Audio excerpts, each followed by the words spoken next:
Alors, nous allons maintenant du côté du député de Matane-Matapédia pour 2 minutes 38.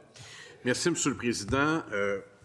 Le gouvernement du Québec est invité à encadrer l'acquisition des terres agricoles par des industriels.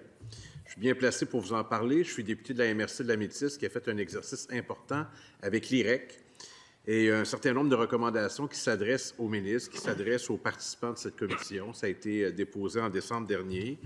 Ça fait grand bruit chez nous et il est ici question des groupes agro-industriels qui achètent plusieurs fermes, qui achètent des terres, qui sont de plus en plus présents sur notre territoire. Le cas de la Métis est fascinant. Si vous avez vu le document, là, c'est un travail qu'on a fait ensemble avec l'UPA du Bas-Saint-Laurent, qui nous soutient là-dedans et que je remercie. À première vue, dans le projet de loi, il n'y a rien qui empêche la fin de ce phénomène. Y avez-vous réfléchi? Est-ce que, et je vais nommer le cas de cette entreprise parce que c'est de celle-ci qui est question, est-ce que le projet de loi empêche un homme d'affaires qui s'appelle Mario Côté de continuer à acheter tout ce qui est disponible dans l'Est du Québec en termes de terres agricoles et de fermes? Non. Pour l'instant, non. Puis c'est une préoccupation qu'on avait, effectivement. Il y a plusieurs juridictions dans le monde qui ont adopté des façons de faire pour tenter de limiter les quantités d'hectares achetés par année, par exemple, ou des choses comme ça.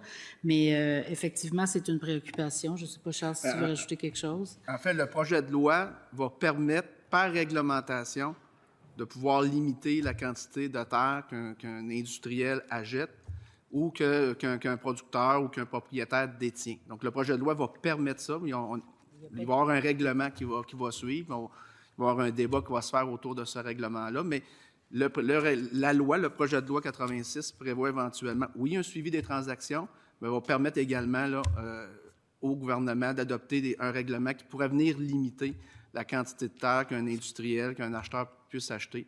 Donc, ça, nous, on reçoit bien ça, mais comme je le disais, ça va prendre aussi d'autres moyens pour transférer les entreprises agricoles parce que l'entreprise dont vous parlez, ce qu'elle a, elle, c'est beaucoup d'argent. Oui. Elle a le pouvoir d'acheter des terres, ce que les autres agriculteurs ne pourront pas faire dans les prochaines années. Donc, on doit trouver des façons originales de transférer les entreprises agricoles vers la génération suivante. Je suis étonné que le gouvernement fasse le choix de ne pas regarder de ce côté-là, sous prétexte probablement que c'est une entreprise québécoise. Chez nous, l'impact dévastateur dans la ruralité. D'ici à l'adoption du projet de loi, ça ne change rien. Même après l'adoption, ça ne change rien sur les terres qui ont été acquises. Merci, M. le député de Matane-Matapédia. Merci beaucoup.